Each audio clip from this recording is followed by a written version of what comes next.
Customer data protection, because you are holding a huge, this is actually one of the biggest problems they're facing today, because you must have read, like recently White Hat Junior, I last read that their data was exposed on Academy, their data was, client data was exposed, like millions of people's data was stolen.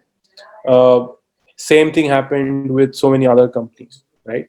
And hackers are regularly exploiting this and hacking into the data of these companies, customer data being stolen, passwords being stolen, usernames being stolen, sensitive data being stolen, and it's a huge issue. And it's an issue that is not so much in India yet, because we don't have a law that punishes anything like this.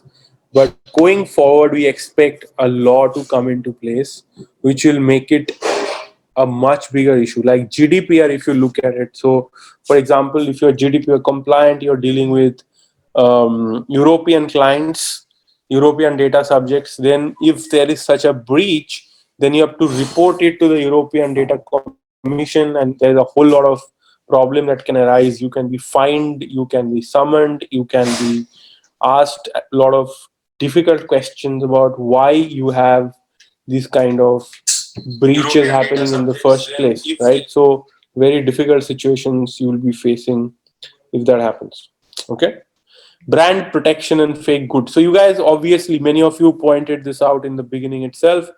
uh, Brand protection and fake goods is a very big concern. So imagine you're an e-commerce company and somebody comes and says that, hey, I am here selling Adidas shoes or Nike t-shirts. How do you know that whether you have a license to sell this or not, whether this is a so Adidas and Nike are still famous ones, and there are so many others. So somebody goes and says to Amazon, I want to sell LawSikho t-shirts. Now, how will Amazon know whether you own the trademark of LawSikho or not, right? So major issues are there, and fake goods, gray market goods. These things are causing a whole lot of disruption in e-commerce because they get sued by the original brand owners, right? So if, for example, if Beluru Sriram is going to start selling LawSikho coffee mugs on Amazon, I come to know, then I might sue Amazon for passing off or trademark violation, and then uh, Amazon will be answerable. They'll have to send a lawyer to the court, spend money, right? So there's a lot of problem around this, and it also leads to loss of faith, loss of customer faith in the company, right? So it's very bad for their brand. So that this is a very huge issue. So next one is enforcement of online contracts. So they are entering into all, see, with customers, if a contract is not enforced, it's not a big deal, right? You are supposed to pay 2,000 rupees or 10,000 rupees and you did not pay, whatever. Anyway, they take money from you upfront before sending you anything. So with end customer, it's not so much of a problem with e-commerce companies, but they're also signing e-contracts with all their other the sellers, right? So, and sometimes with the sellers they have huge deals going on, and the exposure can be very large, can run into millions of dollars sometimes. But if there is later on a problem, like all these defective products and all these issues, and then they get sued, or there can be real consequences of this, especially if they're not able to enforce the contracts. And there are a lot of problems with enforcing contracts in India. There are questions such as on online contracts, e-contracts, usually any stamp duty not is not being paid. So do you have to pay stamp duty on e-contracts? How do you pay it, right? So if you have not paid, then what happens next? So there are a bunch of challenges, right? Can't these e-commerce websites add an arbitration clause for dispute arising from sales, right? So even they so for consumers, arbitration clause will not stand, because under it has been already decided by Supreme Court of India that consumer law will prevail. So consumers can go to consumer court even if there is an arbitration clause. So there it will not help at all, Anupam, but it will help in case of sellers, right? But even then, arbitration is not exactly cheap. It is not exactly very easy in India. If you go to arbitration, people drag you to court, nonetheless, 10 times. Okay. So there are a whole lot of, this is also a big area of problem.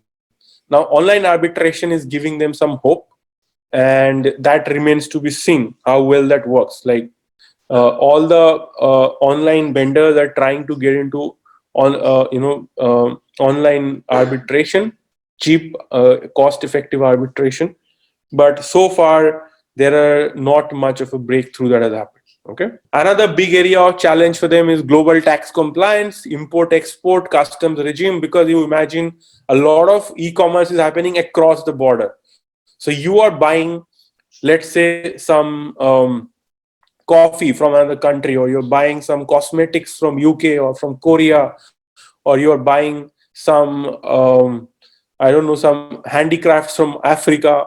Can happen, right? Today people have that kind of reach, and a lot of global e-commerce is happening. Like I bought some really amazing shoes from Hong Kong, and these shoes are like I can walk in water wearing these shoes, and I was very you know enamored by these shoes, and I saw advertisements and I bought this.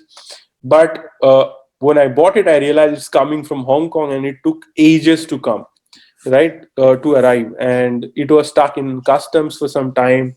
So all these companies have really huge issues in customs, getting things cleared by customs and paying taxes. So a bunch of issues are happening right now around these issues. Investment regulations, FDI regulations, these are also problems they're facing, because for a long time there are a lot of restrictions on investing in multi-brand retail, on e-commerce, and even now there are a lot of restrictions on them. A lot of rules about what you can do, what you cannot do as a marketplace. So there are FDI regulations, logistics and warehousing contracts and compliances. So this is also very important, right?